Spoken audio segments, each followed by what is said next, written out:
الحمد لله الحمد لله رب العالمين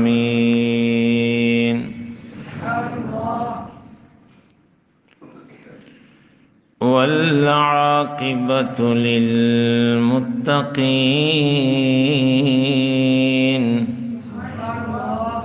والصلاة والسلام على سيد الأنبياء وخاتم النبيين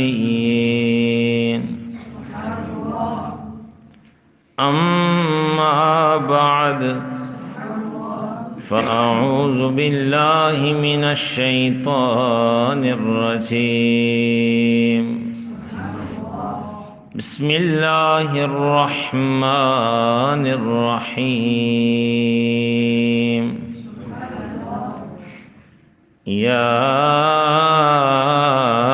أيها الذين آمنوا كتب عليكم الصيام كما كتب على الذين من قبلكم لعلكم تتقون صدق الله وصدق رسوله النبي الكريم الأمين الصلاة والسلام عليك يا سيدي يا رسول الله وعلى آلك وأصحابك يا سيدي يا جد الحسن والحسين الصلاة والسلام عليك يا سيدي يا رسول الله وعلى آلك وأصحابك يا سيدي يا شفيع المذنبين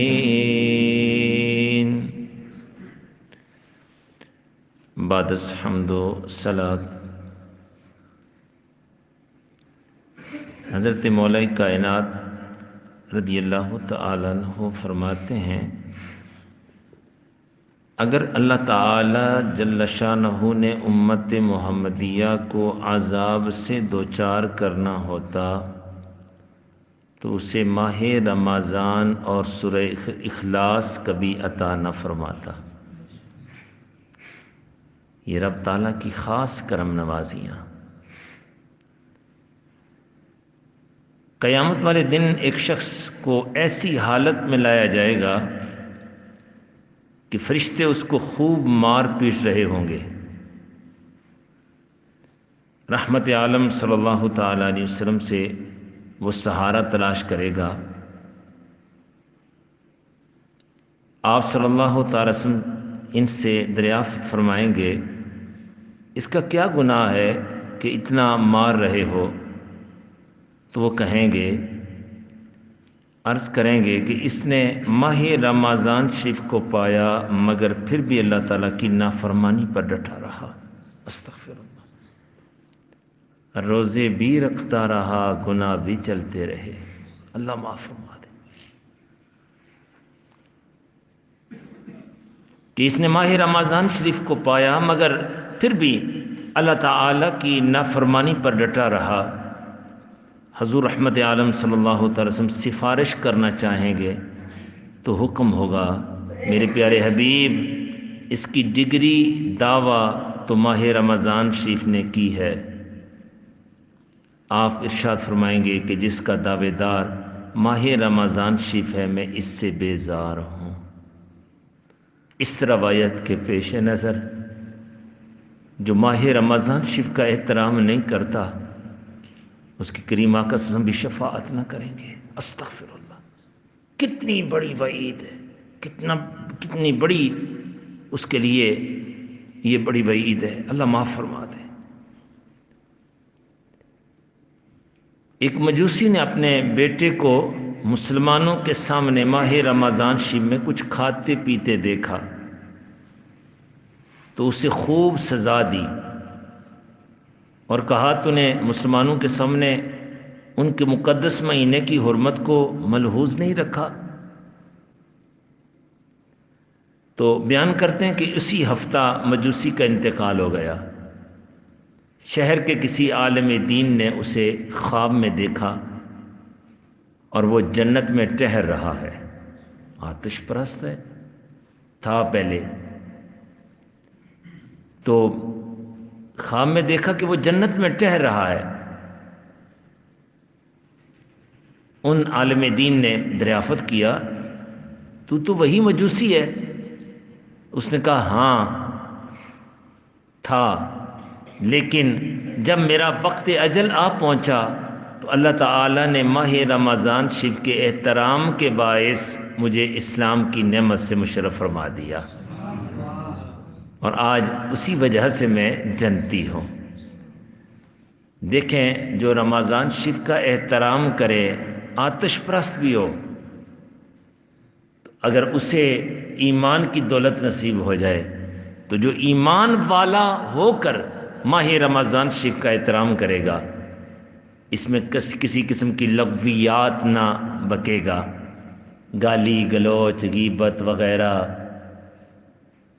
فحش گوئی، فلمیں ڈرامے دیکھنا، غلط چیزیں دیکھنا، ان چیزوں سے بچتا رہے گا تو اس پر کتنا کرم ہوگا۔ اور یاد رکھیے گا کہ جہاں پہ اس ماہ مکرم کی نیکیوں میں اضافہ ہو جاتا ہے، اس کے ثواب میں زیادہ برکتیں آ جاتی ہیں، 700 گنا تک نیکی کا اجر بڑھا دیا جاتا ہے، وہاں پر کوئی غلطی کرے گا تو اس کی وعید بھی بڑی سخت ہے۔